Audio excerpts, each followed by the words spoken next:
Hey there, welcome to Izzo's Place. Thirsty Thursday. Maybe you saw the neck pour already. We did a short. I don't know why I say we sometimes. I did a short on Old Pepper Distillery, and it's a single barrel rye, and it is an OHLQ pick, so available in Ohio. If there's any left, that was a couple months ago I did that short, even though I just released it now. But we'll do a pour of this. I haven't drank a lot, but I've drank enough that there's air getting in there. Working its air magic. It's Avatar Airbender magic. Just kidding. It's oxidation, actually. You know what we're going to do? I'm going to roll this. We're going to cover the bottle. Talk about the bottle. The only other Old Pepper I had a pour of a single barrel bourbon at a family member's house, and it was very good. And then I have a decanter down in Florida. That neck pour will come out eventually. It might be a while. That decanter is excellent, and that single barrel bourbon that I had was excellent. And it looked like in the short, but I kind of enjoyed this too. But let's go ahead and talk about the bottle rather. So this is barrel proof, 117.8, so that's 58.9% alcohol by volume if you prefer it that way. Aged 4 years. Born with the Republic, Old Pepper Distillery, Lexington, Kentucky. Straight rye whiskey, single barrel. And of course we already said it's barrel proof. Selected and bottled by hand at the historic Pepper Distillery in Lexington, Kentucky. The Pepper Distillery in Lexington, Kentucky was initially built in 1880 by Colonel James E. Pepper. At the time, it was said to be the largest and most technologically advanced distillery in the nation.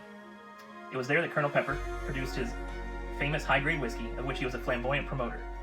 Indeed, legend has it that the old-fashioned cocktail was invented in his honor, which he subsequently introduced to the world during his frequent stays in New York City. The distillery operated until 1967, when both it and the brand were abandoned for over 50 years. After a decade of historical research and renovation, the brand was relaunched and the distillery was rebuilt, filling its first barrel in 2017. The barrels selected for our Old Pepper label were carefully chosen from our finest stocks and hand-bottled at the historic distillery. Some were distilled by us at the historic distillery, and others by partner distilleries who initially helped us relaunch the brand through collaborative distilling. Additional details on the whiskey can be found on the strip stamp across the cork on the bottle. Learn more at www.jamespepper.com. Bottled by James Pepper Distilling Company, Lexington, Kentucky, 750 milliliters. Alright, so let me see here. So the mash bill is 100% rye, so that's neat. This is barrel number 1906, aged 4 years. So it's got a mark on it. It says DSP KY5.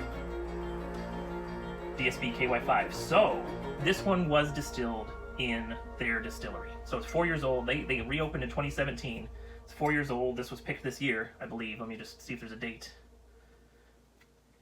There's no date of when this was picked. So it was probably bottled, I'm going to say late last year, early this year, easily. And so 4 years, let's say it got bottled January of this year. So 4 years before that would be 2020. So they've been starting to distill for 3 years, and it could have been the batch in 2017 that went into this barrel, bottled in January of this year. Those, I don't have the exact facts there, but that's just an example. So we're starting to get the distillate from this company. Now, when they use their partner distilleries, like they talked about in here, they would have given them the mash bill. Now the mash bill's very simple for this 100% rye, but there could be a particular yeast that they use, could be a particular enzyme that they used in the fermentation process. So all of that they would have had their partners use also, and of course they would have had them sign a non-disclosure, so that way no one can find out what it is that they're doing in there. But that's a neat little history. An older distillery, closed for 50 years, they reopened it. Very cool. Maybe someday you will reopen an old distillery, dear viewer. And if you do, please send a bottle to Izzo. Alright, so let's go ahead and check out this 100% rye. Very spicy. Very spicy on the nose. Spice comes through first and then the sweet comes after. The spice is mostly cloves, but there's something else in there. There's like a black pepper spice too. Yeah. And then there's a bit of vanilla.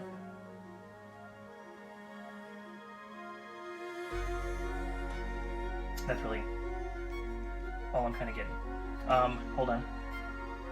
Okay, I'm getting the dill. Dill is a newer note for me. A lot of people get it on the rye, and it's not like the vinegar from a dill pickle. It's like the herb dill. So there's a subtle difference there. When I say dill, I'm not smelling pickles. I'm actually smelling an herb.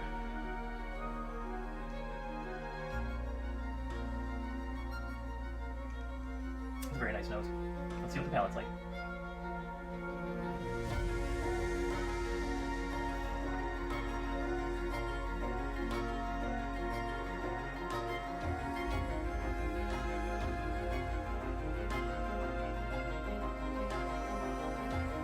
It's a very hot and spicy pour.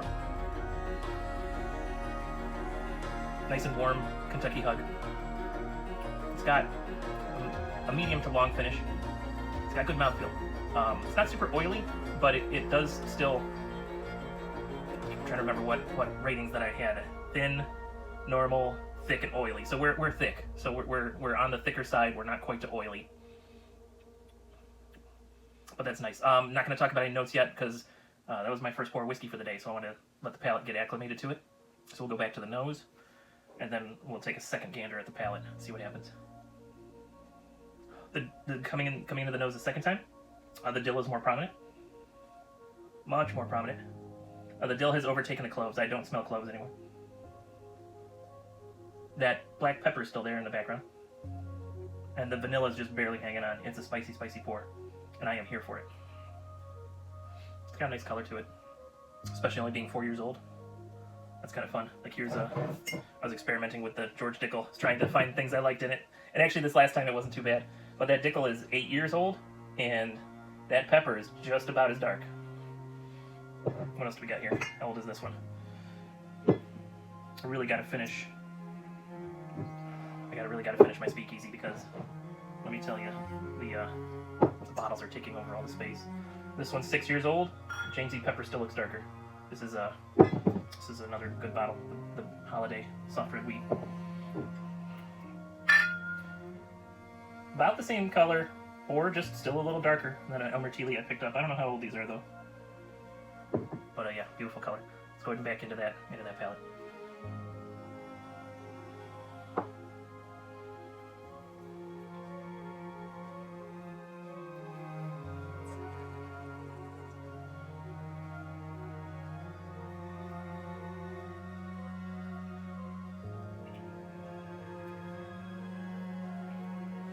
Okay, on the palate I get a hint of the dill, but I also get a little bit of winter mint, which I get on ryes a lot.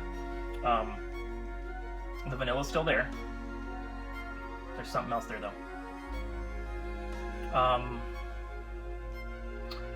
It's not winter mint. It's like a cool mint. It's like cool mint crest, but in a good way. That's kind of fun. There's just enough toasted note in there, so I start to, combined with a little bit of vanilla that's in there, I start to get my toasted marshmallow note that I love. This is nice. I don't know what I paid. I might have to, while I'm sipping and thinking, I'm going to glance at my short. But I'm not going to play it. Hopefully I typed in the notes. Oh, that's right, I was just looking for the price, wasn't I? Give me the price, Izzo. Alright, this time in, third nosing of the day, $60. That's a great price in my opinion. $60 for this single barrel proof. I'll buy this all day. You know what? Should have gone back and bought another one that same day. So I'm going to be keeping an eye out for that. So far, the 2 bottles that I own and then the extra taste that I got from a family member, the Old Pepper stuff is good so far. I'm really enjoying it.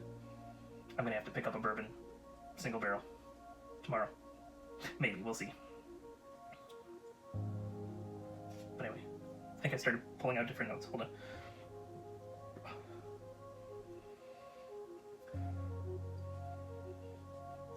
Third nosing is a lot sweeter. Hint of dill. Barest hint of that black pepper. Like all the spices, as I've acclimated to this, the spices are kind of going away and the sweet is being more predominant. Because now I've got the vanilla, I've also got a hint of caramel. Very cool evolution of the drink.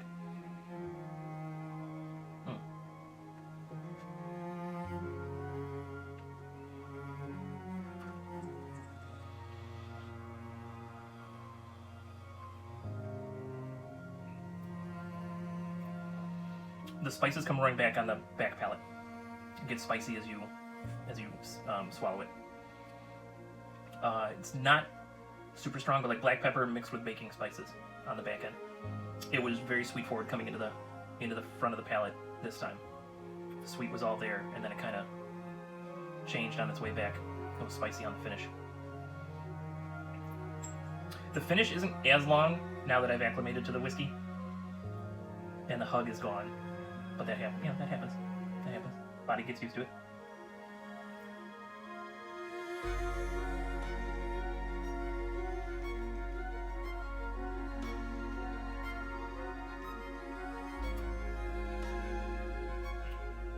Yeah, sweet vanilla caramel turns into that cool mint that I talked about.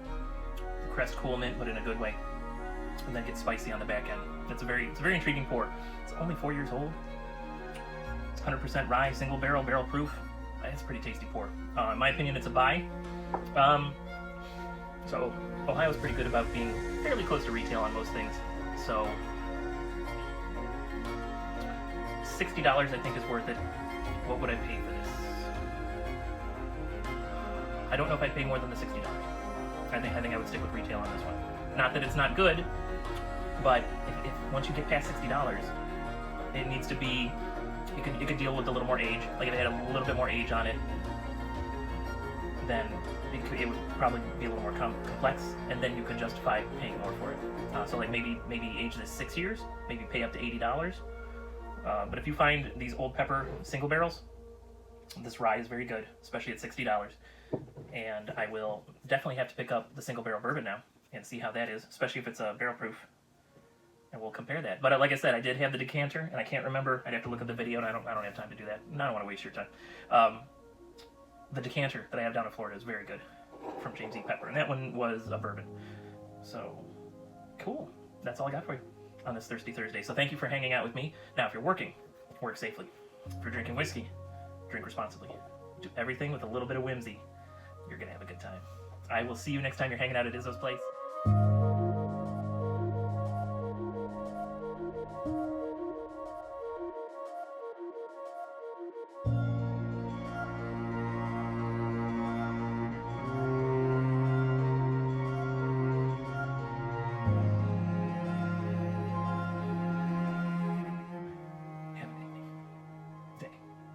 Whatever. Maybe I'll edit that out. This is a blooper. All right. Later.